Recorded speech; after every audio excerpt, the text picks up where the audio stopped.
একটু জিকির করেন লা ইলাহা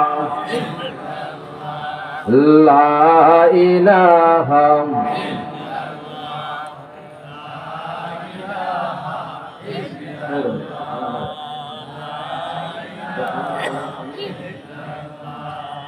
লা ইলাহা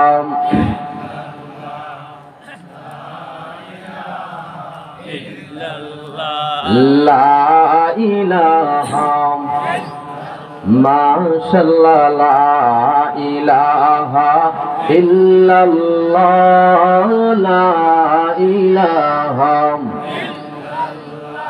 ও লা ইলাহা ইল্লাল্লাহ লা ইলাহা ও লা ইলাহা লা ইলাহা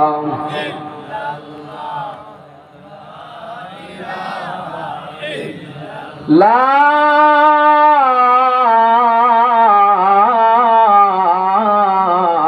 ইলাহা ইল্লাল্লাহু মুহাম্মাদুর রাসূলুল্লাহ সাল্লাল্লাহু আলাইহি ওয়াসাল্লাম। মুআজ্জাজ মুহতারাম, ঐতিহ্যবাহী ময়ূরা যুব সমাজের উদ্যোগে ময়ূরা টং দোকান জামে মসজিদ সংলগ্ন মাঠ আজকের মাহফিলের তাফসিরুল কোরআন মাহফিলের প্রধান মেহমান আন্তর্জাতিক খ্যাতি সম্পূর্ণ পীর তরিকত সুমধুর কণ্ঠস্বর হযরত মাওলানা গাজী সুলাইমান আল কাদরি সাহেব বারাকাল্লাহু ফি হায়াতিহি। আমার আগে যিনি আলোচনা করেছেন অত্যন্ত সুন্দরভাবে যিনি আলোচনা করেছেন হযরত মাওলানা ফজলুর রহমান বিন মাতিনি সাহেব ঢাকা।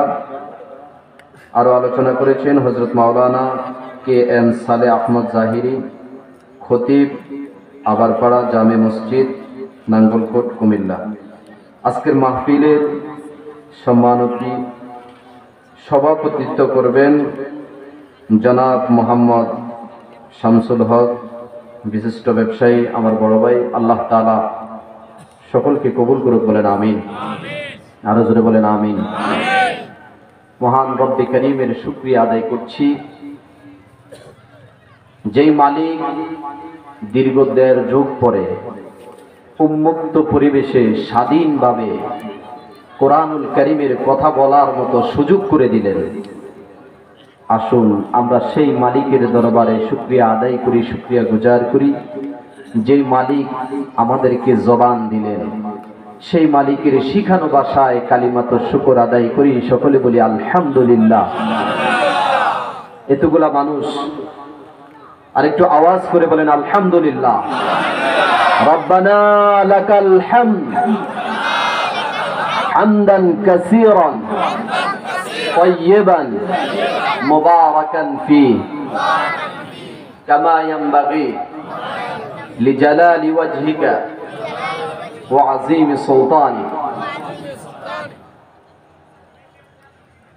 আমরা শুকরিয়া আদায় করলাম আল্লাহ পাকের প্রিয় হাবিব নূর নবীজি, আমাদের প্রিয় রাসূল, কলিজার টুকরা রাসূল, সে রাসূলুল্লাহ সাল্লাল্লাহু আলাইহি ওয়াসাল্লামের পুত পবিত্র কদম মোবারকে আমরা সালাম জানাচ্ছি। যে নবী আজ থেকে ১৫০০ বছর আগে একটি অনুন্নত সমাজ এবং অনুন্নত রাষ্ট্রকে পৃথিবীর শ্রেষ্ঠ সমাজ এবং পৃথিবীর শ্রেষ্ঠ রাষ্ট্রতে বানাতে পেরেছেন, সেই নবীর উপর আমরা দুরূদ পড়ছি। যেই নবীর উপর কেউ যদি একবার দুরূদ পড়ে, আল্লাহ সুবহানাহু ওয়া তাআলা তার 10টি সগীরা গুনাহ আমার আল্লাহ ক্ষমা করে দেন।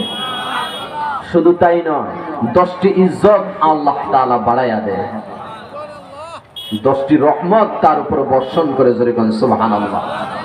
সেই নবীজির উপরে আমরা দুরূদ এবং সালাম প্রেরণ করছি। সকলে বলি সাল্লাল্লাহু আলাইহি ওয়াসাল্লাম। শুহাদায়ে কেরামদের আত্মার মাগফিরাত কামনা করছি, যারা দ্বীনের জন্য, ইসলামের জন্য শহীদ হয়ে কবরে চলে গেলেন। আমরা তাদের জন্য ফরিয়াদ করছি, মালিক তুমি সকলকে শহীদ হিসাবে কবুল করো, বলেন আমিন। আমরা যারা এখানে বসে আছি, আমাদের কলিজার টুকরা মা বাবা যারা অন্ধকার কবরে, দোয়া করছি মালিক তুমি সকলকে জান্নাতের উচ্চ মাকাম দান করো, বলেন আমিন। শুকরিয়া আদায় করলে কার লাভ? নিজের লাভ। কার লাভ? জোরে বলেন, শুকরিয়া আদায় করলে কার লাভ? নিজের লাভ, আল্লাহর কোনো লাভ। আর শুকরিয়া আদায় না করলে নিজের ক্ষতি, আল্লাহর কোনো ক্ষতি। আল্লাহ পাক রব্বুল আলামিন বলেন, বান্দা যখন শুকরিয়া আদায় করবে, বান্দার ঠিকানা আমি আল্লাহ জান্নাত বানায়া দিব। আর বান্দা যদি না শুকরিয়া করে, বান্দার ঠিকানা হবে জাহান্নাম। জোরে কোন নাউজুবিল্লাহ। আমরা কেন এবার আল্লাহর শুকরিয়া আদায় করব না? আমাদের মানব দেহের মধ্যে আল্লাহ তাআলা কোটি কোটি টাকার নিয়ামত দান করেছেন। কে দিয়েছেন? কে দিয়েছেন? আল্লাহ দিয়েছেন। আল্লাহ ছাড়া কেউ দেয় নাই। এজন্য সুখে দুঃখে সব সময় একজনের শুকরিয়া আদায় করব, তিনি কে? আরো জোরে বলেন, তিনি কে? সুখে থাকলে, দুঃখে পারলে, সুস্থ থাকলেও আল্লাহর, অসুস্থ থাকলেও আল্লাহর শুকরিয়া আদায় করতে হবে। কথা বলেন ঠিক কিনা? কারণ শুকরিয়া আল্লাহ তাআলার নিয়ামত, অশুকরিয়া না শুকরিয়া করা এটা আল্লাহ তাআলার নিয়ামত না। সুস্থতা অসুস্থতা দুটোটাই আল্লাহ তাআলার। যদি অসুস্থতা আল্লাহ তাআলার নিয়ামত হয়, অসুস্থ থাকারও দরকার আছে। কি বলেন, আছে না নাই? অসুস্থ থাকারও দরকার আছে। কারণ আপনি যদি অসুস্থ না হন, তাহলে তো আপনি আল্লাহকে ভুলে যাবেন। কথা কোন ঠিক না বেঠি? যেই ফেরাউন, এই ফেরাউনের কোনোদিন সর্দি কাশি হাসি পর্যন্ত আসে নাই। ওই জালেম বাপ ছিল, তার কোনোদিন পতন হবে না। কিন্তু ফেরাউনের পতন হয়েছে কি হয় নাই? ক্ষমতা থাকতে না ক্ষমতা ছাড়তে? ক্ষমতা থাকতে ফেরাউনের পতন হয়েছে। ঠিক বাংলার ফেরাউনদেরও পতন হয়েছে ক্ষমতা থাকতে। কথা বলেন ঠিক কিনা? অতএব ক্ষমতা বংশ দিয়ে কিছু হয় না। কি বলেন, হয়? টাকা দিয়ে কিছু হয়? যদি টাকা দিয়ে কিছু হতো, কারুনের মতো জালেমকে, কারুনের সমস্ত সম্পদকে আল্লাহ মাটির নিচে ডাবাইয়া দিত না। অতএব বোঝা গেল টাকা পয়সা দিয়ে কিছু, বংশ দিয়ে কিছু হয়। জোরে কোন, বংশ দিয়ে কিছু হয়? বলেন, আমার নবীর বংশ আর আবুল আহাবের বংশ এক না দুই? আবুল আহাবের বংশ আর নবীর বংশ এক। তাহলে আবুল আহাবের নাম কই আর আমার নবীর নাম সারা পৃথিবীর মানুষ স্মরণ করছে। কথা কোন ঠিক না বেটি? অতএব বোঝা গেল বংশ দিয়ে কিছু হয়, হয় না। এজন্য সব সময় আমরা শুকরিয়া আদায় করব কার? আরো জোরে বলেন, কার? আল্লাহর শুকরিয়া আদায় করব। পারস্যের কবি শেখ সাদী রহমতুল্লাহ আলাই, এত বিশাল বড় কবি, তিনি একদিন আফসোস করে আল্লাহকে বলছেন, আল্লাহ আপনি আমাকে এত বড় কবি বানাইলেন, আমার পায়ের মধ্যে এক জোড়া জুতা নাই। কি নাই? শেখ সাদী রহমতুল্লাহ আলাই মালিককে বলছে, মালিক এত বড় কবি বানাইলেন, আমার পায়ের মধ্যে এক জোড়া জুতা নাই। এই কথা বলে বলে আফসোস করতেছে। সামনে গিয়া দেখে একজন আল্লাহর বান্দা, তার দুইটা পাও নাই। কি নাই? তার দুইটা পাও নাই। এই পারস্যের কবি শেখ সাদী রহমতুল্লাহ আলাইহি নগদ সিজদায় পড়ে গেলেন, বললেন, মালিক আমার পায়ের মধ্যে সামান্য জুতা নাই, এজন্য আমি আফসোস করি। দুনিয়াতে তো এমন মানুষ আছে যার দুইটা পাও নাই। ও মালিক, আমি জুতা দিয়ে কি করব? দুনিয়ার জমিনে এমন মানুষ আছে যার দুইটা হাত নাই, পাও নাই। কথা কোন ঠিক না বেঠিক? আমার বাবাজিরা, আমার গভীর মনোযোগ দিয়ে শুনেন। আমি গত কিছুদিন আগে সিলেটে মাহফিলে গেলাম। আমার আগে যিনি আলোচনা করেছিলেন তার দুইটা চক্ষু নাই, অন্ধ হাফেজ সাহেব। আমার আগে তিনি আলোচনা করেছেন। দুইজন একসাথে খাইতে বসলাম, হঠাৎ করে বিদ্যুৎ চলে গেল। আমি মাহফিল কমিটির ভাইদেরকে বললাম, ভাই তাড়াতাড়ি বিদ্যুতের ব্যবস্থা করেন। অন্ধ হাফেজ সাহেব চিৎকার দিয়া বলে, হুজুর বিদ্যুৎ চলে গেল, একটা মিনিট হলো না, আপনাদের সহ্য হলো না। অথচ আমার চোখের মধ্যে আজকে 52 বছর পর্যন্ত কোনো আলো নাই, বাতাস নাই। আমি দুনিয়ার সৌন্দর্য আমি হুজুর কিছুই দেখি না। জোরে কোন আল্লাহু আকবার। শুধু তাই নয় হুজুর, যেই মা আমাকে জন্ম দিয়েছে সেই মায়ের চেহারাটা পর্যন্ত আমি দেখি নাই। যেই বাবা নিজে না খেয়ে এত কষ্ট করে পরিশ্রম করে আমাকে মানুষ বানাইছে সেই বাবার চেহারাটা পর্যন্ত আমি হুজুর দেখি নাই। শুধু তাই নয়, আসমান কত সুন্দর, জমিন কত সুন্দর, আমি এই সৌন্দর্য হুজুর কিছুই দেখি নাই। আমি যখন বড় হয়েছি আমার মা বাবা আমাকে বিয়ে শাদী করাইছে, আমার অর্ধাঙ্গিনীর স্ত্রীর চেহারাটা কেমন হুজুর আজ পর্যন্ত আমি দেখি নাই। শুধু তাই নয়, যে মালিক আমারে বানাইছে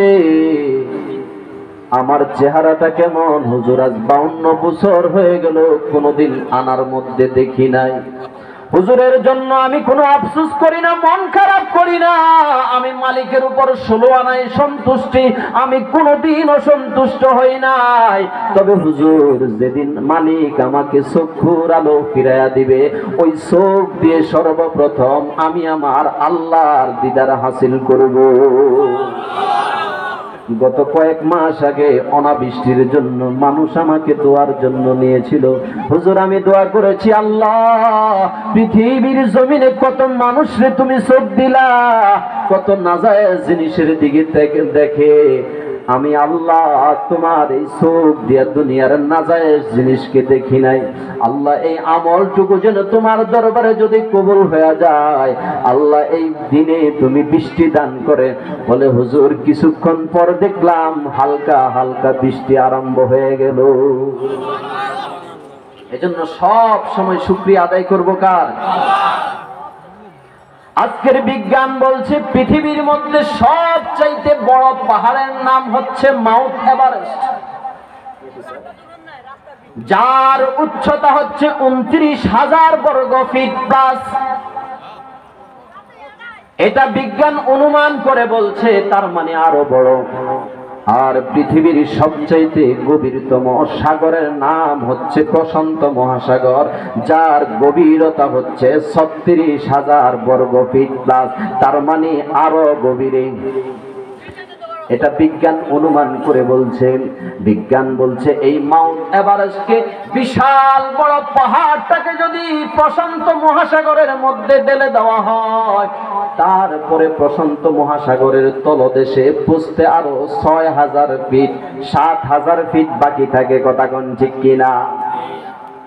আমার আল্লাহ বলেন, ও গোলাম, এই প্রশান্ত মহাসাগরের পানিগুলা দিয়ে যদি তুমি কালি বানাও, আর পৃথিবীর জমিনে যত গাছপালা আছে সবগুলা দিয়ে যদি কলম বানাও, আমার প্রশংসা যদি লিখতে শুরু করো রে বান্দা, মরণ পর্যন্ত লিখবা, কোনোদিন আমার প্রশংসা আদায় করতে পারবা না। এটা আমার কোনো কথা নয়, আল্লাহর কোরআন বলছেন, কুল্লাউ কানাল বাহরু মিদাদাল লিকালিমাতি রাব্বি। কার কথা? জোরে বলেন কার কথা?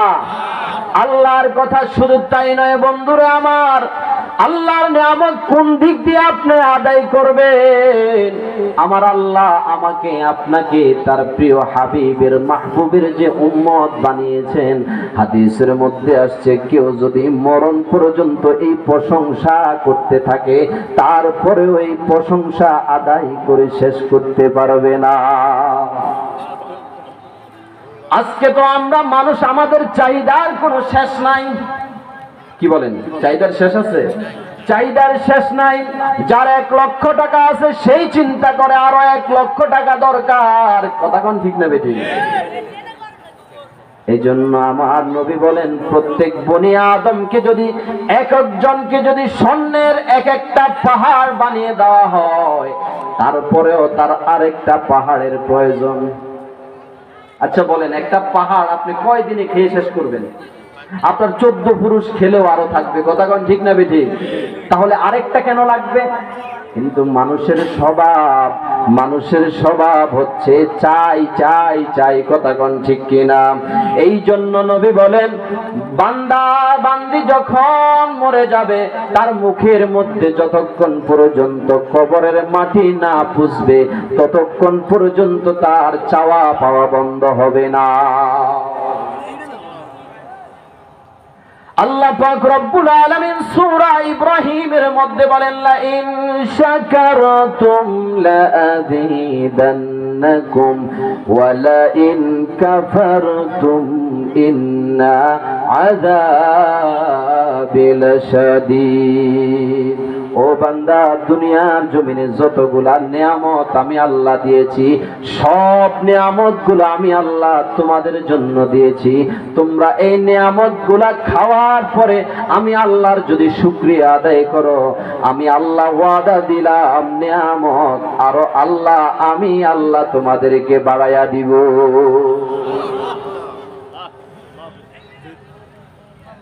হযরত মূসা আলাইহিস সালাতু ওয়াস সালামের নাম শুনছেন?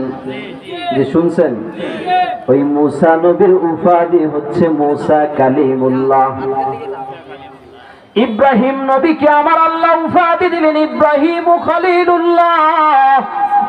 ঈসা নবীকে আল্লাহ তাআলা উপাধি দিয়েছেন ঈসা রূহুল্লাহ। নবীদেরকে আমার আল্লাহ এই উপাধিগুলা দান করেছেন, কথা কোন ঠিক না বেঠিক? মূসা নবী আল্লাহর সাথে যেই তো কথা বলে, এজন্য মূসা নবীর নাম দিয়েছেন মূসা কালিমুল্লাহ। মূসা নবী একদিন হাঁটতেছে আল্লাহর সাথে কথা বলার জন্য যাচ্ছে। হঠাৎ করে একজন লোক তার চোখের সামনে পড়ে গেল। ওই লোকটা ডাক দেয়া বলে, ও পয়গম্বর মূসা, তুমি তো আল্লাহর সাথে কথা বলো, তুমি তো আমার দিকে একটু তাকাও। আল্লাহর পয়গম্বর মূসা নবী তাকায়া দেখে লোকটার নাভি থেকে হাঁটি পর্যন্ত মাটি দিয়া বালু দিয়া ঢাকা। কি দিয়া? বালু দিয়া লজ্জাস্থান ঢাকা। ওই লোকটা বলছে, ও মূসা পয়গম্বর, আমি কিন্তু এমনি এমনি এই মাটির মধ্যে বসি নাই। তার কারণটা হচ্ছে আমার পরনের মধ্যে কোনো কাপড় নাই, আমার পেটের মধ্যে কোনো খাবার নাই। তার মানে আমি উলঙ্গ, আমি ক্ষুধার্ত। তার কারণটা কি? তুমি তো আল্লাহর সাথে কথা বলো, আমার পক্ষ থেকে একটা আবদার আল্লাহকে বলবা, আমার ভাগ্যটা আল্লাহ কি করলে পরিবর্তন করবে। কারণ দুনিয়াতে এমন মানুষ আছে, দুই এক বেলা না খাইলে কোনো সমস্যা নাই, কিন্তু পরনে একটা ছিঁড়া কাপড় হলেও থাকে। কি কর? গরিব, খাইতে পারে না, কিন্তু পরনে একটা ছিঁড়া কাপড় হলেও থাকে। কিন্তু আমার পরনের মধ্যে কোনো কাপড় নাই, পেটে খাবার নাই। তোমার আল্লাহর জিগাইবা, কি করলে আমার ভাগ্যটা পরিবর্তন করবে? মূসা নবী বলে, ঠিক আছে, আমি আল্লাহর জিজ্ঞাসা করব। এই কথা বলে রওনা দিয়া দিলেন। পথের মধ্যে গিয়া দেখলেন আরেকজন ব্যক্তি। এখন মূসা নবীরে বলে, ও পয়গম্বর মূসা রে, তুমি তো আল্লাহর সাথে কথা বলো, তবে আমার পক্ষ থেকে একটা আবদার আল্লাহরে জিগাইবানি। কয়, কি আবদার? কয়, আমার এত ধন সম্পদ, এত টাকা পয়সা, এগুলার চিন্তা আমার রাতের বেলা ঘুম হয়। আমরা তো মনে করি, আমরা যারা মধ্যবিত্ত, যাদের কাছে টাকা পয়সা নাই, আমরা চিন্তা করি টাকাওয়ালারা মনে হয় আরামে আছে। আসলে কি টাকাওয়ালারা আরামে আছে? আসলে কি টাকাওয়ালারা আরামে আছে? ইল্লা মাশাআল্লাহ, অল্প কিছু লোক ছাড়া অধিকাংশ সুরেরা রাতের বেলা ট্যাবলেট ছাড়া ঘুম হয়। আবার দেশীয় ওষুধে কাজ হয় না, বিদেশ থেকে ড্রাগ আনে, ওষুধ আনে, তারা ঘুমায়। কথা কোন ঠিক না বেঠিক? আর একজন দিনমজুর রিকশাওয়ালা সারাদিন খেতে কামারে কাজ করে, শক্ত ইটের মতো একটা বালিশ বানায়া যদি মাথার নিচে দেয়, এমন শান্তির ঘুমায়, মনে হয় এমন জোরে নাক ডেকে ঘুমায়, মনে হয় ওই এলাকা দিয়া হেলিকপ্টার যায়। ঠিক না বেঠিক? আজকের চিকিৎসা বিজ্ঞান বলছে মানুষের মানসিক সবচাইতে বড় ওষুধের নাম হচ্ছে ঘুম। একটা পাগল মানুষের ডাক্তারে সর্বপ্রথম ঘুমের ওষুধ দেয়, কথা কোন ঠিকই না? মানসিক রোগীকে কি করে? ঘুমের ওষুধ দেয়। ওই লোকটা বলতেছে, পয়গম্বর মূসা, এত ধন সম্পদের ঠেলায় চিন্তা রাতের বেলায় আমার ঘুম হয় না, তবে আল্লাহর জিগাইবানে কি করলে আমার ধন সম্পদ কমবে? মূসা নবী মুস্কি মুস্কি হাসে, আল্লাহ, দুনিয়ার জমিনে দুইটা লোক, তাদের চাহিদা দুই রকম। একজনের পেটের মধ্যে খাবার নাই, আর একজনের টাকা পয়সার চিন্তা, রাতের বেলা ঘুম হয় না। ও মালিক, তোমার লীলা খেলা বুঝা বড় মুশকিল। বুঝতেছেন? কষ্ট হচ্ছে? কষ্ট হচ্ছে? এবার আমার আল্লাহ ডাক দেয়া বলে, ও পয়গম্বর মূসা, যেই লোকটারে আপনি প্রথম দেখলেন, ওই লোকটা হচ্ছে নাফরমান, অকৃতজ্ঞতা বান্দা। আমি তারে এমন কিছু বাদ রাখি নাই, সব কিছু দিছি, শুধু সেই নাই নাই পাই নাই খাই নাই, শুধু আমার নাশুকরিয়া করে। এই জন্য আমি আল্লাহ সব কিছু তার সিনায় আনিছি। তবে আপনি গিয়া তারে বলবেন, সে বর্তমানে যেই অবস্থায় আছে, ওই অবস্থায় যেন আমি মালিকের প্রশংসা করে, মালিকের শুকরিয়া আদায় করে। জোরে বলুন সুবহানাল্লাহ। পয়গম্বর মূসা ওই লোকটার কাছে এসে বলে, ও আল্লাহর বান্দা, আল্লাহর কাছে জিগাইছি, আল্লাহ বলছে তুমি যে অবস্থায় আছো, এই অবস্থায় আল্লাহর শুকরিয়া আদায় করার জন্য। ওই লোকটা তো নাফরমান, অকৃতজ্ঞতা বান্দা। ওই লোকটা বলতেছে, ও মূসা, তোমার আল্লাহ কি দেখে না আমার পেটে খাবার নাই, পরনে কাপড় নাই? তোমার আল্লাহ কি আমার এই অবস্থা দেখে না? কারণ লোকটা হচ্ছে অকৃতজ্ঞতা নাফরমান বান্দা, কথা কোন ঠিক কিনা? আল্লাহ পাক রব্বুল আলামিন জিব্রাইল আমিনকে পাঠিয়ে দিলেন, ও জিব্রাইল, আমার পয়গম্বর মূসাকে এখান থেকে নিয়ে যাও। মূসা নবী একটু হাইটা সামনে আসছে, পিছনের দিকে তাকায়া দেখে এমন জোরে একটা বাতাস আসছে, তার পরনে যে বালুগুলা ছিল সব বালুগুলা সরে গেল। এখন লোকটা ল্যাংটা বিবস্ত্র হয়ে গেছে। জোরে জোরে কন নাউজুবিল্লাহ। তার মানে কি এতক্ষণ বালু ছিল, এখন যে নাশুকরিয়া করছে বালুগুলা পর্যন্ত সরে গেছে। এজন্য প্রশংসা করব কার? জোরে কোন কার? আর দ্বিতীয় বান্দাটারে তুমি গিয়া বলবা, সেই যেন আমার দান সদকা যেন না করে। কি করে? দান সদকা যেন না করে, কৃপণতা করে, আবার আমার বেশি বেশি করে নাশুকরিয়া করে। যদি সেই নাশুকরিয়া করে তাহলে তার সম্পদ কমে যাবে। এর দ্বারা বোঝা যায় যে আপনি যদি নিয়ামতের প্রশংসা আদায় করেন, আপনি যদি মালিকের শুকরিয়া আদায় করেন, মালিক আপনাকে দিবে, আর যদি নাশুকরিয়া করেন, মালিক আপনার থেকে ছিনিয়ে নেবে। কথা কোন ঠিক না বেঠিক? আল্লাহর হাবিব মসজিদে নববীর মধ্যে নামাজ আদায় করছেন, সাহাবায়ে কেরামরা নবীজির পিছনে নামাজ পড়তে দাঁড়ায় গেলেন। নবীজি আল্লাহু আকবার বলে হাত বাঁধলেন, সূরা ফাতিহা পড়লেন, কেরাত পড়লেন, রুকু করলেন, রুকু থেকে দাঁড়ায়া সামি আল্লাহু লিমান হামিদা বলে কি বলে না? আমরা যারা মুক্তাদি আছি তারা কি বলি? রব্বানা লাকাল হামদ বলে কি বলে না? হামদান কাসীরান তাইয়িবান মুবারাকান ফি। একজন সাহাবী 60টা অতিরিক্ত তাসবিহ বাড়ায়া বলল। কয়টা? জোরে কয় না কয়টা? আপনারা কি আছেন? 4টা অতিরিক্ত তাসবিহ বাড়ায়া বলল। নবীজি নামাজ শেষ করে সাহাবায়ে কেরামদের দিকে মুখ করে বসলো। ও সাহাবায়ে কেরামরা, আজকে নামাজের মধ্যে কে অতিরিক্ত 4টা তাসবিহ বাড়ায়া বললা দাঁড়াও? কেউ দাঁড়ায় না। আমার নবীজি সাহস দিলেন, অভয় দিলেন, ও সাহাবীরা কে বলছো একটু দাঁড়াও। পিছন থেকে একজন সাহাবী দাঁড়ায়া বলল, ইয়া রাসূলুল্লাহ, আমি বলছি নবী গো, আপনি আমাকে মাফ করে দিবেন। আল্লাহর নবী জিজ্ঞেস করে, ও সাহাবী, এই 60টা তাসবিহ তো আমি তোমাকে শিখাই নাই, তুমি কেন বললা? ওই সাহাবী বলছি, ইয়া রাসূলুল্লাহ, ইয়া হাবিবাল্লাহ, নবী গো, আল্লাহর প্রশংসা যদি আমি করি, কম করলে আমার ভালো লাগে না, পোষায় না, এই জন্য আল্লাহর প্রশংসা আমি বাড়ায়া বাড়ায়া করলাম। আমার নবী বলে, ও সাহাবাই কেরাম আজমাইন, তোমরা তো দেখো নাই এই সাহাবীর 60টা অতিরিক্ত তাসবির যেই পরিমাণ সওয়াব হয়েছে, আমার আল্লাহ আরশ আজিম থেকে 30,000 ফেরেশতা কার আগে কে আমার আল্লাহর কাছে পৌঁছায়া দিবে, এটাই নিয়ে তারা প্রতিযোগিতা শুরু করে দিছে।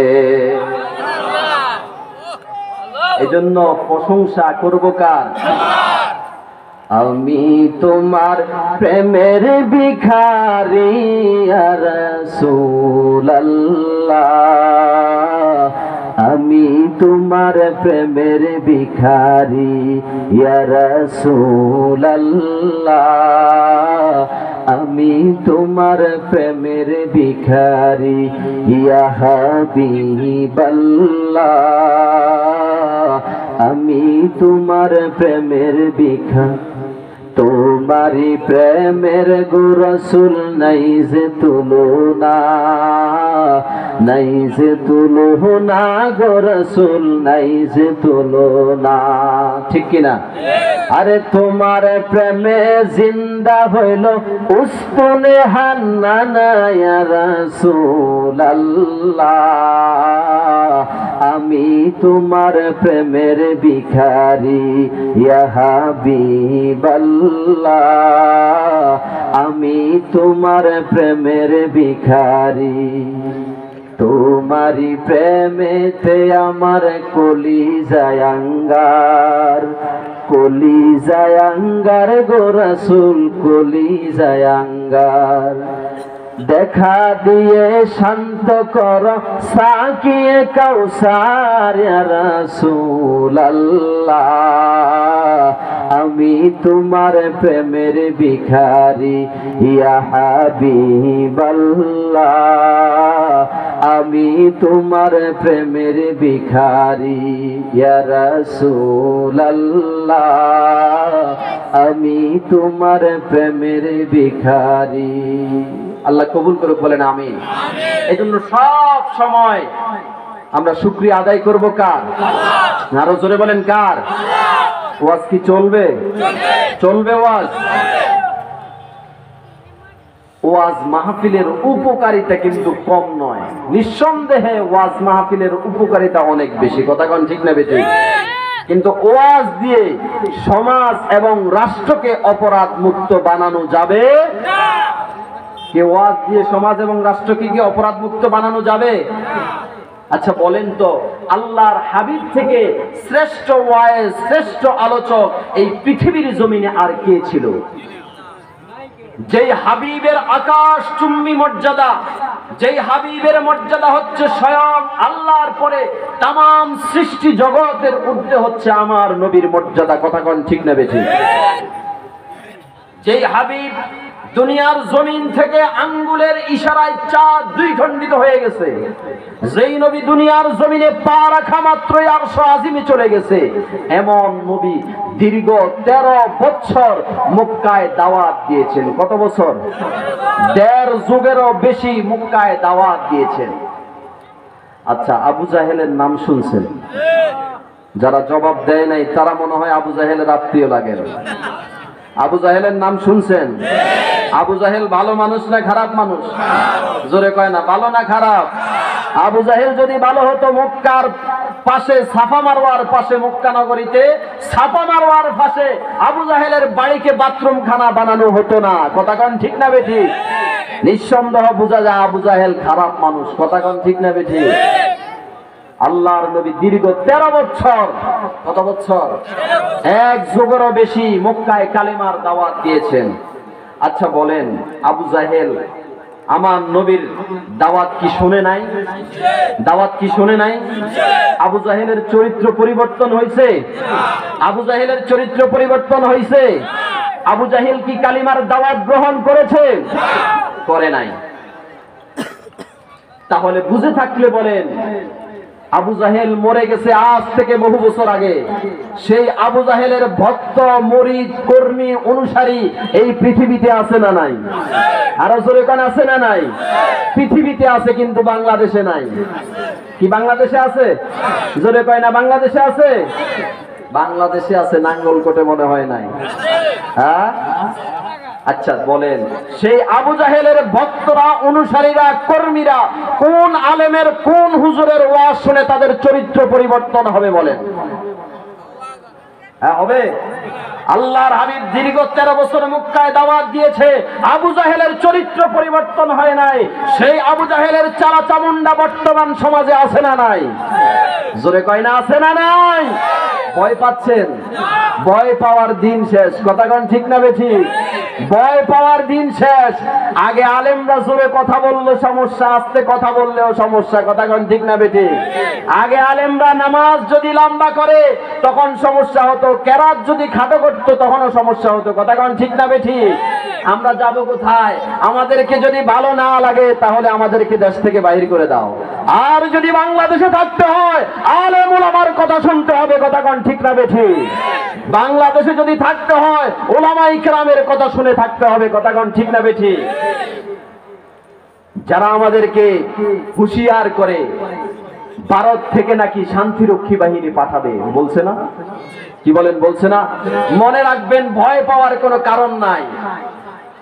এই সোনার বাংলায় লাল সবুজের পতাকার দিকে যারা চোখ দিবে, খোদার কসম তাদের চোখ কিন্তু থাকবে। কথা বলেন, থাকবে। শান্তিরক্ষী বাহিনী পাঠাবে। আমি গতকালকের আলোচনায় বলেছি, বাংলাদেশে সেনাবাহিনী ছাড়া 14 কোটি মুসলমান রয়েছে। কথা বলেন ঠিক না বেঠিক? ওই 14 কোটি মুসলমান ভারতকে লাল কার্ড দেখিয়ে দিবে। কথা বলেন ঠিক না বেঠিক? আমরা ভয় পাওয়ার কোনো কারণ নাই।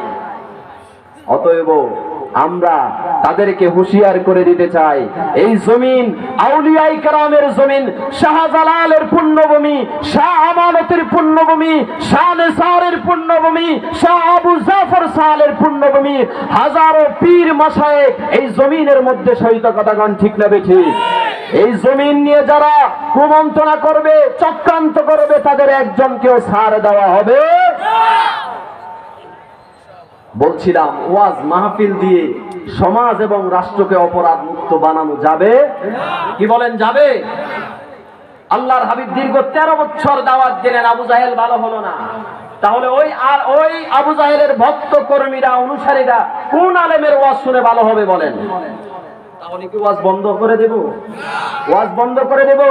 ওয়াজ চলার পরেও সমাজের এই অবস্থা, আর ওয়াজ যদি বন্ধ হয়ে যায় তাহলে সমাজটার কি অবস্থা হবে?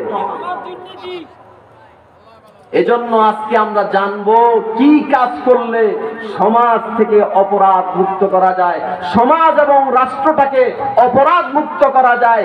আজকে আমরা সেই বিষয়ে আলোচনা শুনবো। শুনতে রাজি আছেন তো? নারায়ে তাকবীর, নারায়ে তাকবীর। তাকবীর দিলে কি ক্ষতি আছে? জোরে কোন ক্ষতি আছে? আল্লাহ তাআলা তার হাবিবকে তাকবীর দেওয়ার জন্য নির্দেশ দিয়েছেন। এজন্য মুসলমান সব জায়গায় মুসলমান আল্লাহু আকবারের স্লোগান দিবে। কথা কোন ঠিক না বেঠিক? যখন গাড়িতে উঠবে তখনও আল্লাহর নাম নিয়ে উঠবে, যখন নৌকার মধ্যে উঠবে সেখানেও আল্লাহর নাম আছে না নাই? ইভেন মুসলমানের সন্তান যখন জন্মগ্রহণ করে সর্বপ্রথম তার ডান কানের মধ্যে আল্লাহু আকবারের ধ্বনি পৌঁছে দেওয়া হয়। যারা আল্লাহু আকবারের ধ্বনি সহ্য করতে পারে না, নিঃসন্দেহ তাদের ঈমান থাকতে পারে না। কথা বলেন ঠিক কি না?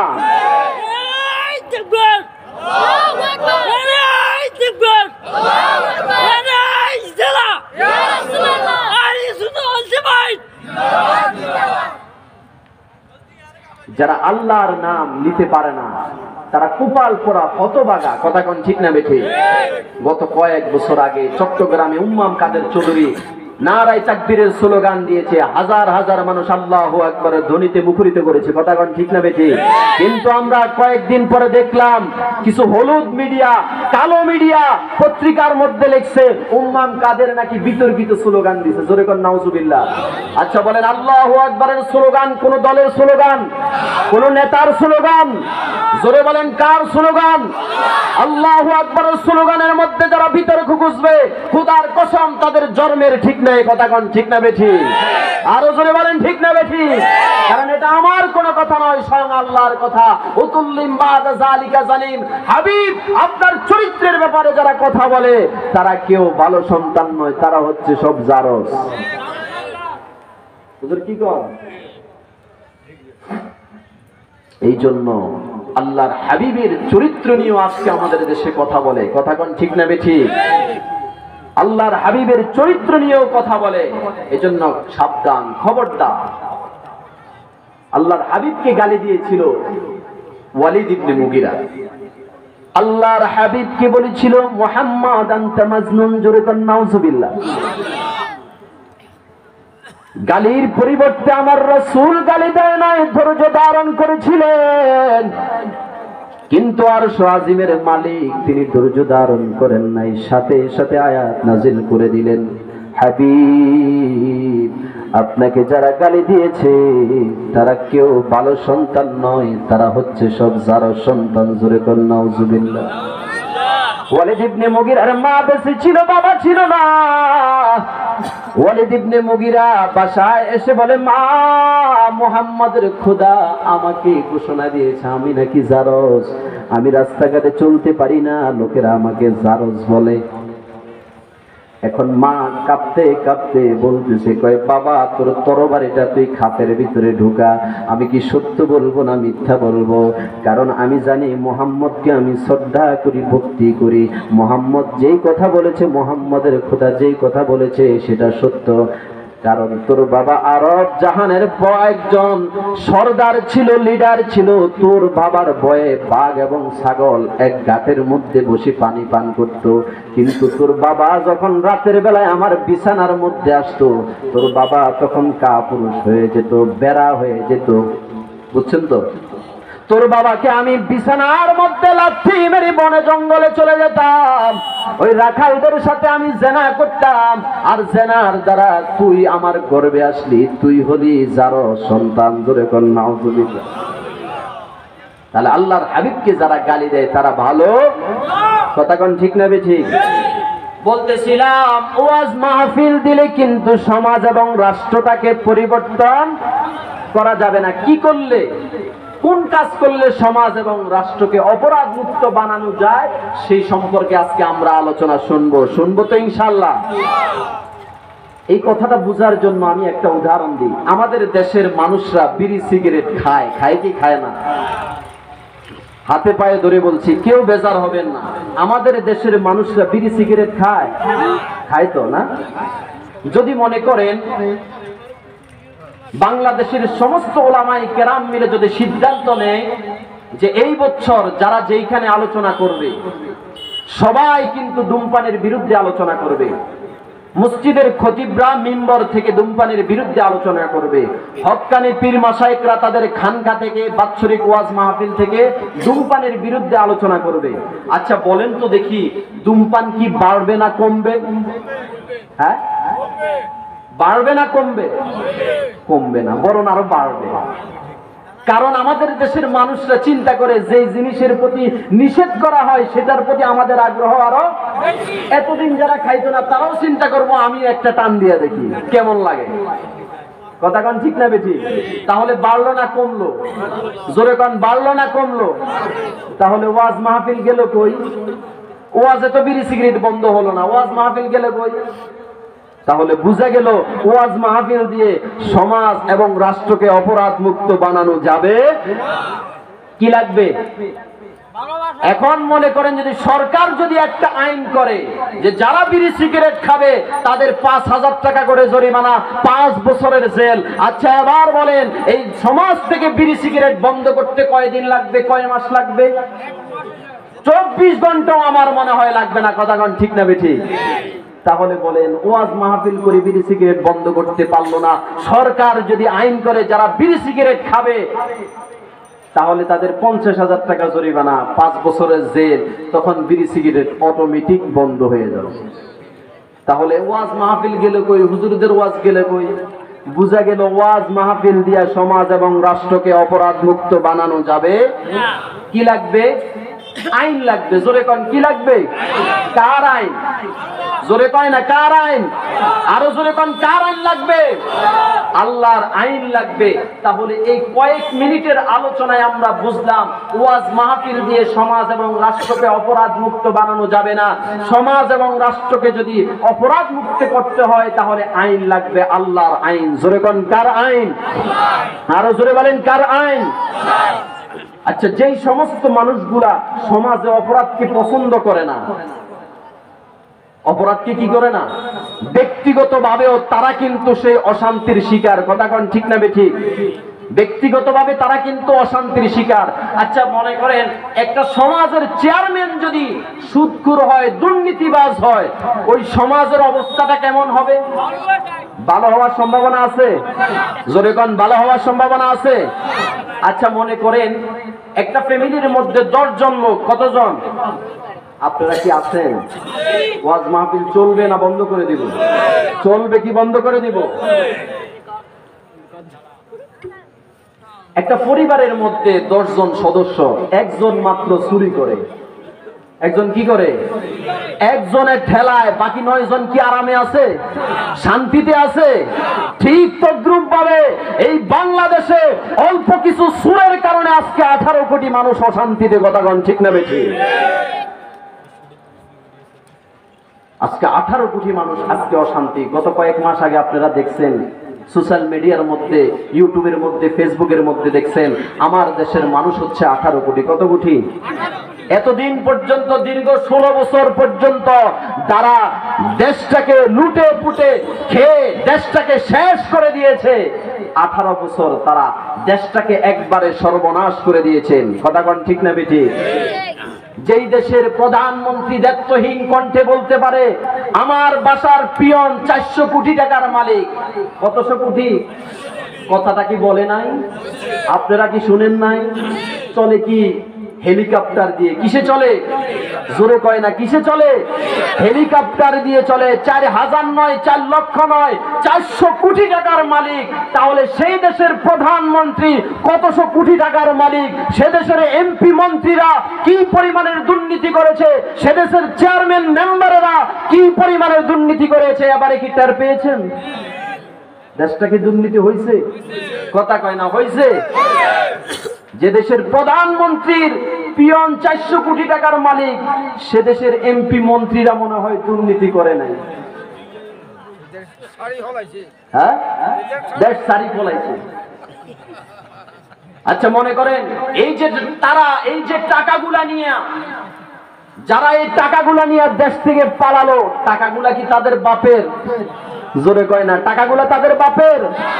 এই টাকাগুলা হচ্ছে আমাদের 16 কোটি 18 কোটি মানুষের।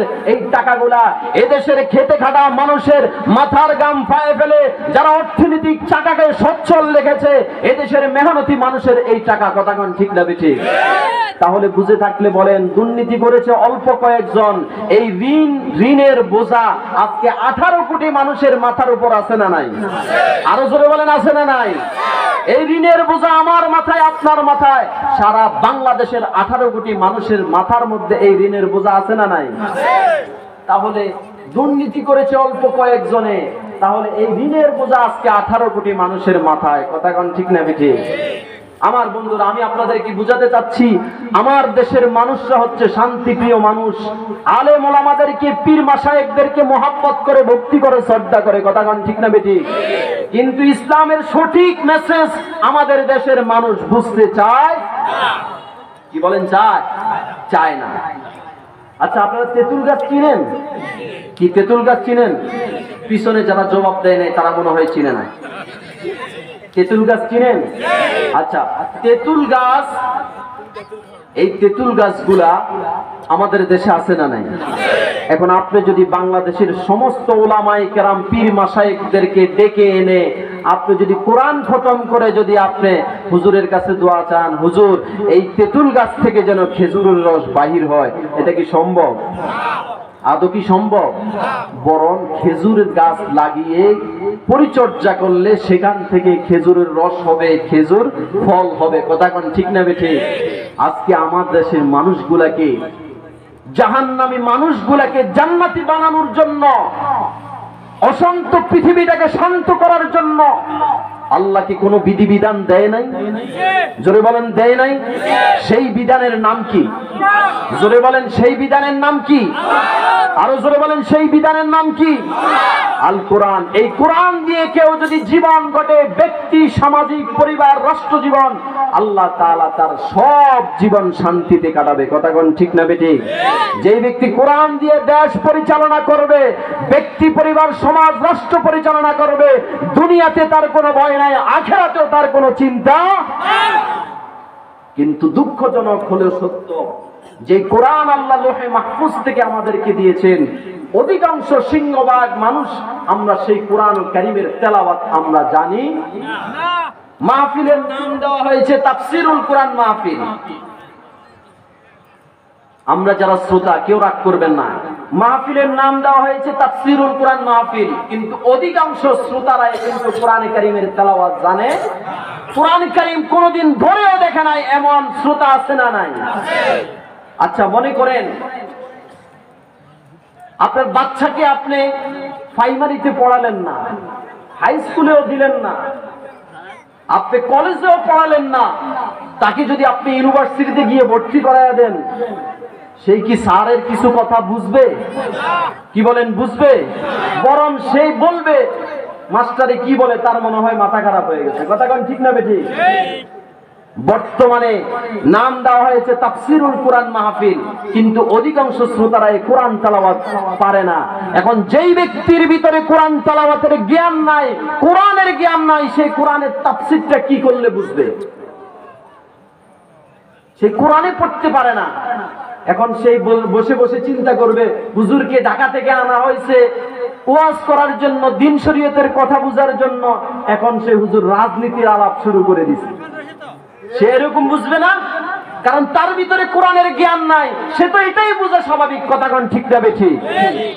আল্লাহ তাআলা এমন কোন বিধিবিধান বাদ রাখেন নাই যেটা আল্লাহ কোরআনের মধ্যে দেন নাই। কথা কোন ঠিক না বেঠিক? সব কিছু কোরআনের মধ্যে আছে না নাই? আলা লাহুল খালকু ওয়াল আমর। এই আয়াতের মধ্যে আল্লাহ পাক রব্বুল আলামিন 15টা অক্ষর দিলেন। কয়টা? জোরে কয় না কয়টা? 15টা অক্ষর দিলেন। আলার মধ্যে 3টা, লাহুর মধ্যে 2টা অক্ষর, আল খালকুর মধ্যে 5টা, ওয়াল আমরুর মধ্যে 5টা। এই মোট 15টা অক্ষর এই আয়াতের মধ্যে দিয়েছেন। কিন্তু দুঃখজনক হলেও সত্য, এই দেশের হাজার হাজার নামাজি এই 15টা অক্ষর মানে না। আছে না নাই? এখানে বসে আছে অনেক শ্রোতারাও এই 15টা অক্ষর মানে না। বলে হুজুর কি বললেন? খোদার কসম করে বলি, আল্লাহর কোরআনের একটা অক্ষর, একটা নুক্তা, একটা হরফ কেউ যদি না মানে তার ঈমান থাকতে পারে? কি বলেন, পারে? এই আয়াতের অর্থ করলে আরো ভালো করে বুঝবেন। আলা লাহুল খালকু ওয়াল আমর, বুঝে থাকলে বলেন আলা মানে সাবধান, সাবধান। কি বলেন হুজুর?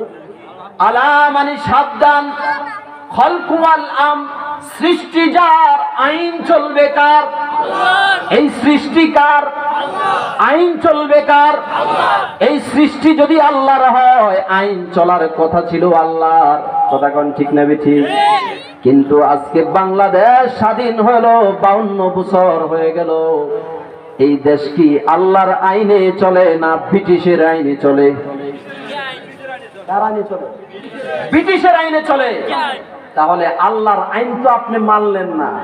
তো আল্লাহর আইন যারা মানলো না তারা কোনোদিন মুসলমান হতে পারলো না। কোরআনের মধ্যে আছে চুরি করলে হাত কেটে দাও, আছে না নাই? আস-সারিকু ওয়াস-সারিকাতু ফাকতাউ আইদিয়াহুমা, চোর ধরে হাত কাটো। আমার রাসূল বলেন আমার মেয়ে ফাতেমাও যদি চুরি করত আমি তার হাত কেটে দিতাম। কথা বলেন ঠিক না বেঠিক? আচ্ছা বলেন, বাংলাদেশে এখন চোর ধরে হাত কাটে না জেলে দেয়? তাহলে আল্লাহ বলছে চোর ধরে হাত কাটো, আপনি যে চোর ধরে জেলে দেন, তাহলে কার আইন আপনি মানলেন? কার আইন মানলেন? ব্রিটিশের। এখন বর্তমানে নিয়ম করা হয়েছে চোর যখন চুরি করে জেলখানায় যায়, ওই চোর তখন জেলখানা থেকে ডাকাত হয়ে বাইর হয়। কথা কন ঠিক কিনা? আর ডাকাত যখন ডাকাতি করে জেলখানার মধ্যে যায়, ওই ডাকাত তখন সন্ত্রাস হয়ে বাইর হয়। কথা কন ঠিক না বেঠিক? আর সন্ত্রাস যখন সন্ত্রাসী করে জেলখানায় যায়, তখন সন্ত্রাসের গডফাদার হয়ে জেলখানা থেকে বাইর হয়। বাংলাদেশ স্বাধীন হয়েছে 52 বছর হয়ে গেল। এই 52 বছরের মধ্যে আল্লাহর আইন চলে না ব্রিটিশের আইন চলে? কার আইন চলে? চোর ধরে হাত কাটার কথা বলছে বাংলাদেশের কোন আদালতে, কোন সংবিধানে চোর ধরে হাত কাটার এই বিধানটা আছে?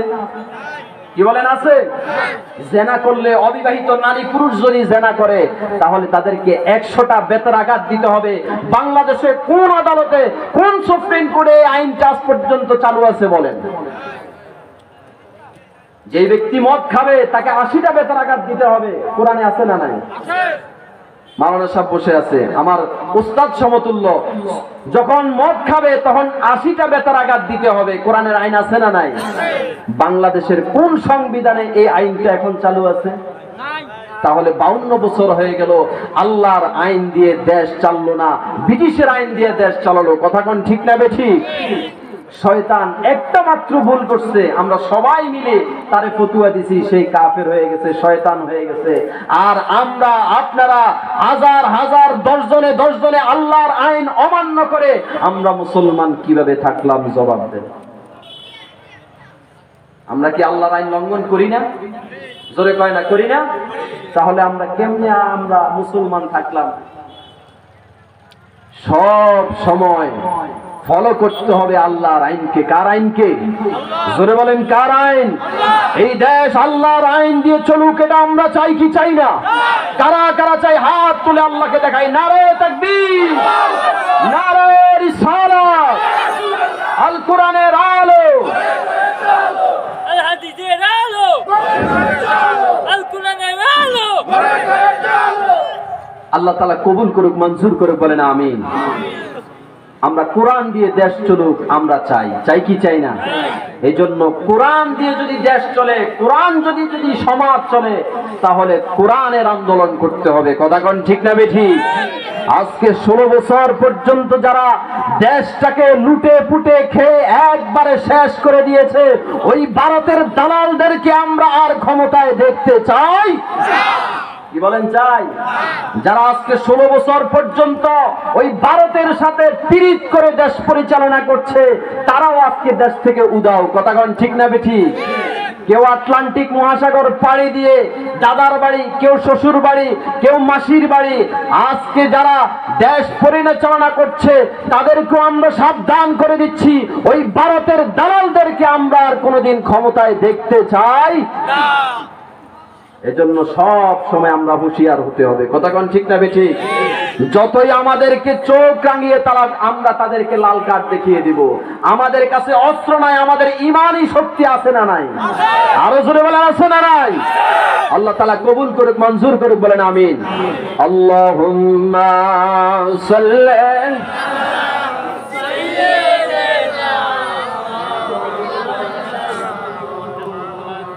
وعلى آل سيدنا مولانا اللهم صل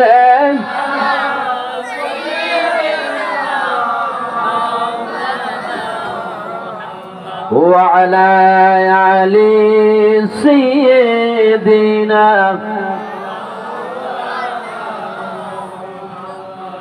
খুতবার শুরুতে একটা সূরা তেলাওয়াত করছি, মনে আছে আপনাদের? সূরাতুল ইখলাস, কোরআনে কারীমের একটা ছোট্ট একটা সূরা, সূরাতুল ইখলাস।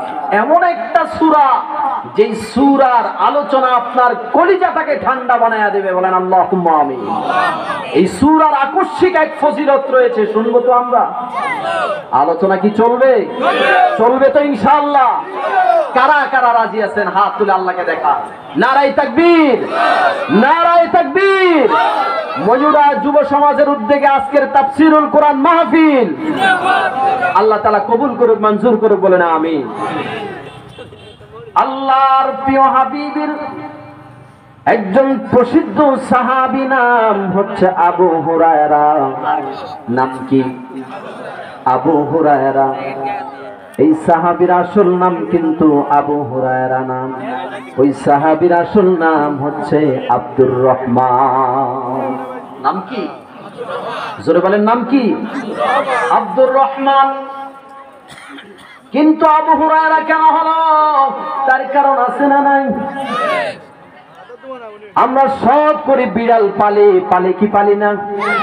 আবু হুরায়রা একটা বিড়াল পালতেন। এই বিড়ালটা জামান আস্তিনে করে রাসূলের দরবারে নিয়ে গেলেন। হঠাৎ করে এই বিড়ালটা আল্লাহর হাবিবের সামনে বাহির হয়ে গেল।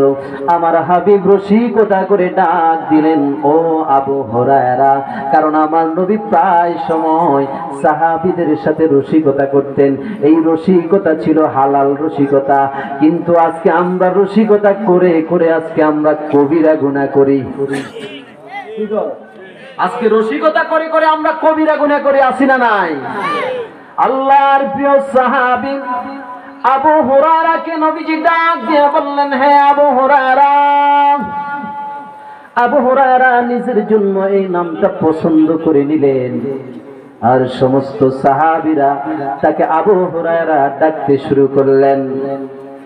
এই আবু হুরায়রার মতো এত হাদিস আর অন্য কোন সাহাবী বর্ণনা করতে পারেন নাই।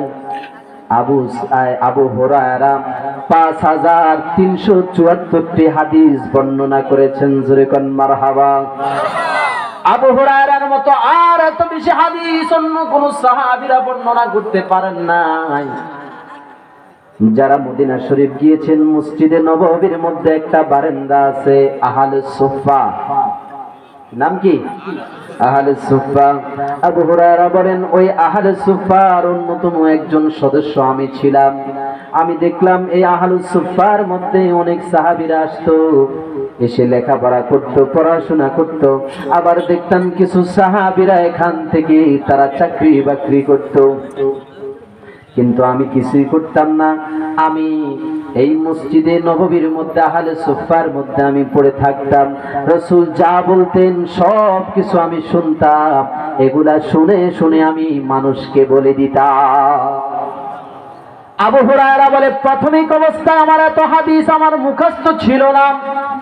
আমি একবার আল্লাহর হাবিবকে বললাম, ইয়া রাসূলুল্লাহ, ইয়া হাবিবাল্লাহ, নবী গো, আপনি কত কথা বলেন, কত হাদিস বলেন ইয়া রাসূলুল্লাহ, সব কথা আমি মুখস্থ করতে পারি না, মুখস্থ রাখতে পারি না।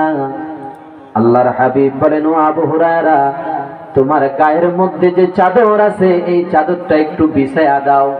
আবু হুরায়রা চাদরটা বিছায়া দিলেন। আমার নবীজি চাদরের মধ্যে হাত বুলাইয়া দিলেন। এরপরে বললেন, ইয়া রাসূলুল্লাহ, ইয়া হাবিবাল্লাহ, এই চাদরটা আমি কি করব? আল্লাহর নবী বলেন, ও আবু হুরায়রা, এই চাদরটা তুমি গায়ে দাও। আবু হুরায়রা এরপরে চাদরটা গায়ে দিল। আবু হুরায়রা বলে, ইয়া রাসূলুল্লাহ, ইয়া হাবিবাল্লাহ, নবী গো, এরপর থেকে আপনি যত কথা বলেন, খোদার কসম একটা কথাও আমি আবু হুরায়রা ভুলি না। এটা হচ্ছে রাসূলের দোয়ার বরকত। কিসের বরকত? জোরে বলেন, কিসের বরকত? রাসূলুল্লাহর দোয়ার বরকত। সেই আবু হুরায়রা বলছেন, একবার আমরা রাসূলের সাথে হাঁটতেছি হাঁটতেছি, হঠাৎ করে একজন ব্যক্তি আমার রাসূলকে শুনাইয়া শুনাইয়া সূরাতুল ইখলাস তেলাওয়াত করতেছে। কি তেলাওয়াত করতেছে? সূরাতুল ইখলাস তেলাওয়াত করতেছে। নবীজি তার দিকে ইশারা করে বললেন, ওয়াজাবাত লাহু, তার জন্য অবধারিত হয়ে গেছে, নির্ধারণ হয়ে গেছে। আবু হুরায়রা বলল, ইয়া রাসূলুল্লাহ, তার জন্য কি অবধারণ হয়ে গেছে, কি নির্ধারণ হয়ে গেছে?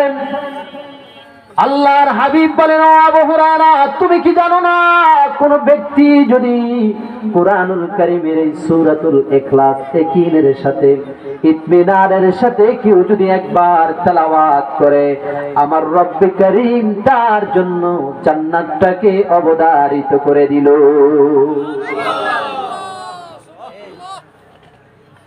এই জন্য এই সূরাটাকে বলা হয় ইন্না সূরাতাল ইখলাস তা'দিলু সুলুসাল কোরআন। এই সূরাটা হচ্ছে কোরআনে কারীমের 1/3 অংশ। জোরে বলুন সুবহানাল্লাহ। 1/3 অংশ। নবীজি ইশারের নামাজের পরে সাহাবায়ে কিরামদের দিকে তাকিয়ে বসলেন আর বললেন, ও সাহাবায়ে কিরাম আজমাইন, শোনো, আজকে আমি ইশারের নামাজের মধ্যে কোরআনে কারীমের 1/3 অংশ তেলাওয়াত করেছি। সাহাবায়ে কেরাম আরজ করলেন, ইয়া রাসূলুল্লাহ, ইয়া হাবিবাল্লাহ, নবী গো, আমরা তো বুঝলাম না কিভাবে আপনি তেলাওয়াত করলেন। আল্লাহর হাবিব বলেন, ও সাহাবায়ে কেরাম আজমাইন, কেউ যদি কোরআনুল কারীমের সূরাতুল ইখলাস যদি 3 বার তেলাওয়াত করে, আমার আল্লাহ গোটা 30 পারা কোরআন তেলাওয়াতের সওয়াব বান্দার আমলনামার মধ্যে দিয়া দেয়। কেউ যদি 2 বার তেলাওয়াত করে, 20 পারা কোরআন তেলাওয়াতের সওয়াব আল্লাহ তাআলা দিয়া দিবে। কেউ যদি সূরাতুল ইখলাস 1 বার তেলাওয়াত করে, আমার রব্বে কারীম 30 পারা কোরআনের 10 পারা কোরআন তেলাওয়াতের সওয়াব বান্দার আমলনামার মধ্যে দিয়া দিবে। এজন্য এই সূরাটা পড়ার দরকার আছে না নাই? আরো জোরে বলেন, আছে না নাই? একটু জিকির করেন, লা ইলাহা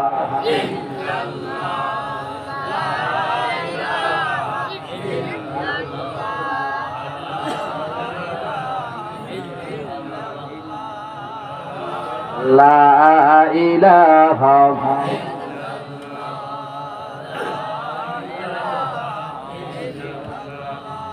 লা ইলাহা ইল্লাল্লাহ মুহাম্মাদুর রাসূলুল্লাহ সাল্লাল্লাহু আলাইহি ওয়াসাল্লাম। আল্লাহর হাবিব বলেন, এই সূরাকে যারা তেলাওয়াত করবে, দৈনন্দিন 100 বার তেলাওয়াত করবে, আমার আল্লাহ ডাক দিয়া বলবে, ও গোলাম, আসো আমার কাছে আসো, জান্নাতের যেই দরজা তোমার ভালো লাগে, আজকে সেই দরজা দিয়ে তুমি আমার জান্নাতে ঢুকে যাও। এই সূরা মুহাব্বত করলে কি ফায়দা একটু শুনেন। মসজিদে কুবার ইমাম নিযুক্ত করলেন স্বয়ং বিশ্ব নবী মুহাম্মদুর রাসূলুল্লাহ। মসজিদে কুবার ইমাম নিযুক্ত করলেন। মদিনার অল্প একটু দূরেই হচ্ছে মসজিদে কুবা। ওই মসজিদে কুবার মধ্যে কেউ যদি 2 রাকাত নামাজ পড়ে, রব্বে কারীম একটা কবুল উমরা হজের সওয়াব বান্দার আমলনামার মধ্যে দিয়া দেয়। কাবা শরীফে আপনি উমরা করবেন, ইহরাম বাঁধা লাগবে, মাথা মুন্ডন করা লাগবে, কিন্তু মসজিদে কুবার মধ্যে কেউ যদি 2 রাকাত নামাজ পড়ে, আল্লাহ তাআলা তার আমলনামার মধ্যে একটা কবুল উমরার সওয়াব দিয়ে দেবেন। ওই মসজিদে কুবার ইমাম নিযুক্ত করছেন স্বয়ং বিশ্ব নবী। কোন সভাপতি, সেক্রেটারি বাদ দেওয়ার কোনো সুযোগ, কি বলেন, আছে? বাদ দেওয়ার কোনো অপশন নাই। ওই ইমাম সাহেব জেহেরি নামাজে, মাগরিব, এশা, ফজর এই 3 ওয়াক্ত নামাজে সূরা ফাতিহার পরে শুধু কুল হুয়াল্লাহ সূরা পড়ে। শুধু কি পড়ে? কুল হুয়াল্লাহ সূরা পড়ে। এবং সাহাবায়ে কেরাম তো 1 দিন 2 দিন 3 দিন, এই হুজুর মনে হয় আর কিছু পারে না, শুধু কুল হুয়াল্লাহ পড়ে। এখন আমাদের সমাজের, আমাদের মসজিদের ইমাম সাহেব যদি কুল হুয়াল্লাহ দিয়ে যদি নামাজ পড়ায়, আমরা পরের দিন বলবো, হুজুর আপনার গাট্টি গোট্টা নিয়ে আপনি চলে যান, আপনার মতো হুজুর আর লাগবে না। কিন্তু সাহাবায়ে কেরাম তো মুখে আসে কিন্তু বলতে পারে না, কারণ ইমাম নিযুক্ত দিয়েছেন স্বয়ং বিশ্ব নবী। কথা কোন ঠিক কিনা? যদি বাদ দেওয়া লাগে, আল্লাহর হাবিব বাদ দিবে, কিন্তু এখানে সেক্রেটারি, সভাপতির কোনো খানা আছে? খানা নাই। এরপরে তারা চিন্তা করলো, সাহাবায়ে কেরাম আল্লাহর নবীর দরবারে চলে গেল। চলে যাওয়ার পরে আল্লাহর নবীর কাছে অভিযোগ করলো, ইয়া রাসূলুল্লাহ, আপনি কি ইমাম নিযুক্ত করে দিলেন, সেই শুধু কুল হুয়াল্লাহ সূরা দিয়ে নামাজ পড়ায়, আর অন্য কোনো সূরা পারে না? আমার নবী বলেন, ও সাহাবীরা, তোমরা তাকে ডাকো।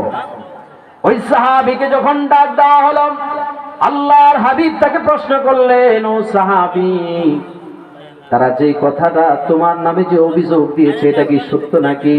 সাহাবী বলছে, ইয়া রাসূলুল্লাহ, হ্যাঁ সত্য, কিন্তু তার কারণটা কি আমাদেরকে একটু বলো। ওই সাহাবী বলছে, ইয়া রাসূলুল্লাহ, কোনো কারণ নাই, কারণ এই সূরাটাকে আমি বেশি মহব্বত করি, এই সূরাটাকে আমি এই জন্য তেলাওয়াত করি।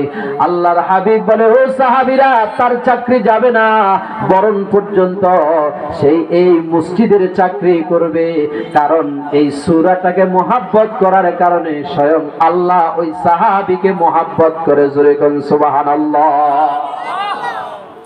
এই জন্য এই সূরাতুল ইখলাস পড়ার দরকার আছে না নাই? আরো জোরে বলেন, আছে না নাই? আমার বন্ধুরে, মাঝে মাঝে কুরআনুল কারীমের এমন কিছু সূরা আছে এগুলাকে আমরা নগণ্য মনে করি, আমরা কিন্তু তেলাওয়াত করি না। যেমন সূরাতুল ইখলাস ছোট মনে করে আমরা দাম দিই না, কিন্তু এই সূরার মধ্যে এক আকস্মিক ফজিলত রয়েছে। কোন ব্যক্তি যদি সূরাতুল ইখলাস 3 বার তেলাওয়াত করে, দেখেন না আলেম ওলামারা যখন মা বাবার কবরস্থানে যায় তখন একটা কথা বলে দে, 3 বার সূরাতুল ইখলাস পড়েন, বলে কি বলে না? জোরে কোন বলে কি বলে না? 3 বার সূরাতুল ইখলাস পড়লে, কোন ব্যক্তি যদি 3 বার সূরাতুল ইখলাস পড়ে, আমার রব্বি কারীম তার আমলনামার মধ্যে 1 খতম কোরআন তেলাওয়াতের সওয়াব আল্লাহ দিয়া দিবে। তাবুকের যুদ্ধে আমার নবী রওনা হয়ে গেলেন, তাবুকের যুদ্ধে যাবেন, এমন সময় ফজরের নামাজের আজান হয়ে গেল। আমার নবী সাহাবায়ে কেরামদের দিকে তাকায়া বসলো, ও সাহাবায়ে কেরাম আজমাইন, আমরা তো আজকে এই যুদ্ধের জন্য রওনা হয়ে গেলাম। নবীজি তখন পূর্ব দিগন্তের দিকে তাকিয়ে দেখলো সূর্যটা এত সুন্দর ভাবে উদিত হলো, ওই সূর্যের মধ্যে কোনো কিরণ নাই, কোনো মেঘাচ্ছন্নতা নাই, এত পরিষ্কার ভাবে সূর্যটা উদিত হলো। সাহাবায়ে কেরাম জিজ্ঞেস করলো, ইয়া রাসূলুল্লাহ, আজকের সূর্যটা এত সুন্দর কেন, একটু বলেন। জিবরাইল আমিন এসে বলে, ইয়া রাসূলুল্লাহ, ইয়া হাবিবাল্লাহ, আপনার প্রিয় একজন সাহাবী মুআয ইবনে মুআবিয়া নামক সাহাবী মদিনাতুল মুনাওয়ারায় ইন্তেকাল করেছেন। ওই সাহাবীর জানাজার প্রতি কাতারে আমার আল্লাহ আসমান থেকে 70,000 ফেরেশতা পাঠিয়ে দিল। এই জন্য আজকের সূর্যটা এত সুন্দর করে উদিত হয়েছে। জোরে কোন সুবহানাল্লাহ। নবীজি জিজ্ঞাসা করলেন, ও জিবরাইল, আমার এই সাহাবীর এমন কি আমল ছিল? আল্লাহর হাবিব যখন জিজ্ঞাসা করলো সাহাবীর কি এমন আমল ছিল, জিবরাইল বলে, ইয়া রাসূলুল্লাহ, ইয়া হাবিবাল্লাহ, নবী গো, আপনার এই সাহাবী দৈনন্দিন 100 বার সূরাতুল ইখলাসের আমল করত। জোরে কোন সুবহানাল্লাহ। আমার নবী জিজ্ঞাসা করে, ও সাহাবী, আমার প্রিয় সাহাবীর এই মর্যাদা কেন রে? জিবরাইল আমিন বলে, ইয়া রাসূলুল্লাহ, আপনার এই সাহাবী প্রতিদিন 100 বার সূরাতুল ইখলাসের আমল করত। আমার নবী জিজ্ঞেস করলেন, জিবরাইল, এই আমলটা শুধু আমার এই সাহাবীর জন্য খাস নাকি? কয়, না না ইয়া রাসূলুল্লাহ, আল্লাহ বলে দিয়েছেন আপনার কোন গুনাহগার উম্মত যদি এই সূরাতুল ইখলাসের আমল করে, আপনার গুনাহগার উম্মতের জানাজার নামাজেও আমার আল্লাহ 70,000 বেশি ফেরেশতা আমার আল্লাহ জানাজা নামাজে হাজির করে দিবি। জোরে বলেন আল্লাহু আকবার। আজকের মাহফিলের প্রধান মেহমান হযরত মাওলানা গাজী সুলাইমান আল কাদেরী সাহেব আমাদের মাঝে এসে উপস্থিত হয়েছেন। বলেন না আলহামদুলিল্লাহ। খুশি না বেজার? যিনি সারা বাংলার আলোড়ন সৃষ্টিকারী সুমধুর কণ্ঠস্বর, যিনি আলোচনা করে বেড়ান, তিনি আমাদের মাঝে একটু পরে তাশরিফ নেবেন। আমরা যারা বাহিরে ঘোরাফেরা করছি,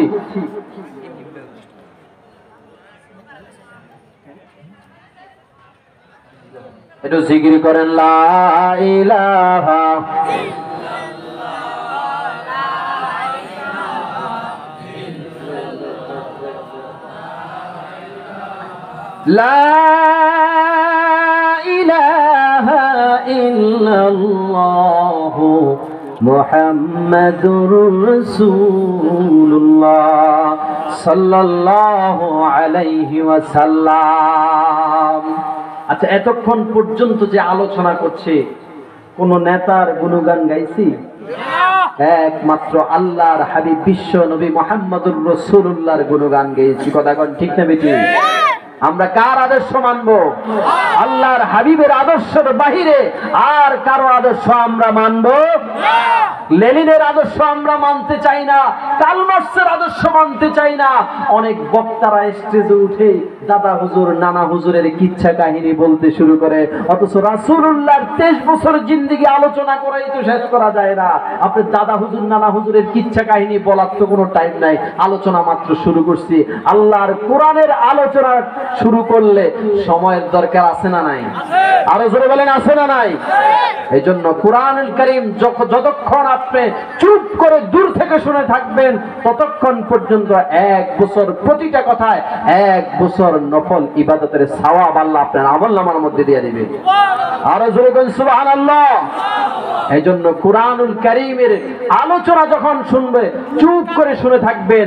যদি কারো মনের মধ্যে ব্যথা লাগে, কোরআনুল কারীমের আলোচনা শুনে কারো যদি ব্যথা লাগে, মনে রাখবেন সেই শয়তানের চালা চামুন্ডা। কথা কোন ঠিক না বেঠিক? আল্লাহ তাআলা আমাদের সকলকে দ্বীনের সঠিক বুঝ দান করুক, বলেন আমিন। আরো জোরে বলেন আমিন। আমরা এই কোরআনের পক্ষে থাকবো মরণ পর্যন্ত। কারা কারা রাজি আছেন হাত তোলেন। নারায়ে তাকবীর। কোরআনের সাথে আমরা আছি না নাই? হাত তোলেন। কোরআনের সাথে আমরা আছি না নাই? এই কোরআন দিয়ে দেশ চলুক, সমাজ রাষ্ট্র চলুক, এটা আমরা চাই কি চাই না? আরো জোরে বলেন, চাই কি চাই না? আজকে 16 বছর পর্যন্ত আলেম ওলামারা নির্যাতিত ছিল। কথা কোন ঠিক না বেঠি? মাঠে ময়দানে উন্মুক্ত ভাবে জবান খুলে তারা কথা বলতে পারে না। এই কথা বলেন ঠিক না বেঠি? গতকালকে আপনারা মোবাইলের মধ্যে দেখিয়েছেন, পেকুরিয়াতে কক্সবাজারে লোকে লোকারণ্য হয়ে গেছে। কোরআনের প্রেমিকরা মৌমাছির মতো চাকে চাকে লক্ষ লক্ষ মানুষ এক মাহফিলে বাংলাদেশে জায়গা দিতে পারে নাই। কথা বলেন ঠিক না বেটি? এই কোরআনের ময়দান কোন নাস্তিক মুরতাদের জন্য এক মুহূর্ত আমরা ছেড়ে দেব না। কথা বলেন ঠিক না বেটি? এই কোরআনের ময়দানকে আমরা ধরে রাখবো। কোন নাস্তিকের জন্য, কোন নাস্তিকের বাচ্চার জন্য এই কোরআনের ময়দান আর আমরা ছেড়ে দেব। এই দেশ কোরআন দিয়ে চলবে। কি দিয়ে চলবে? আল্লাহর হুকুম দিয়ে দেশ চলুক। আমরা চাই কি চাই না? আরো জোরে বলেন, চাই কি চাই না? আজকে আমাদের পার্শ্ববর্তী দেশ ভারত আমাদেরকে নিয়ে কি ষড়যন্ত্র, আমরা তাদেরকে বলি আমাদেরকে নিয়ে আপনারা মাথা কামানোর কোনো দরকার নাই। কথা কান ঠিক না বেঠি? আপনারা আমাদেরকে নিয়ে মাথা কামানোর কোনো প্রয়োজন নাই। এই দেশের জমিন হক্কানি পীর মাশায়েখ ওলি আব্দাল গাউস কুতুবের জমিন। এই জমিনের মধ্যে হাজারো লাখো পীর মাশায়েখ সাহিত্য। কথা বলেন ঠিক না বেঠি? এই জমিন নিয়ে যারা চিনিমিনি খেলবে তাদের একজনকেও আমরা ছাড় দেব না। কথা বলেন ঠিক না বেঠি? আল্লাহর কোরআন দিয়ে এই সমাজ দেশ রাষ্ট্র চলবে, এটা আমরা সকলেই চাই। কথা বলেন ঠিক না বেঠি? ভারতের দালালদের দিক দিয়ে আর আমরা দেশ চলুক, এটা আমরা চাই না। কথা বলেন ঠিক না বেঠি? আমি হব মদিনার সারা বেলা জারুদার, রোজার কিনারে কেটে যাবে দিন আমার। আমার স্বপ্ন যদি হয় গো পূরণ, ধন্য হবে মোর জীবন মরণ। আল্লাহুম্মা সাল্লি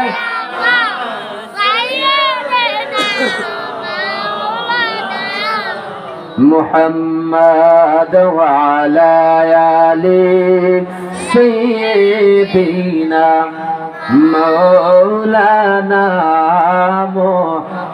আল্লাহুম্মা সাল্লি سيدنا مولانا محمد وعلى آله مولانا يا نبي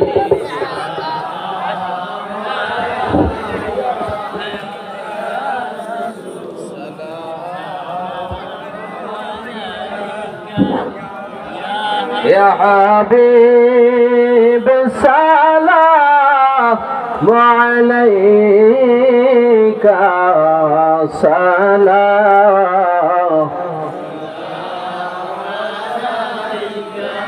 سيدي رسول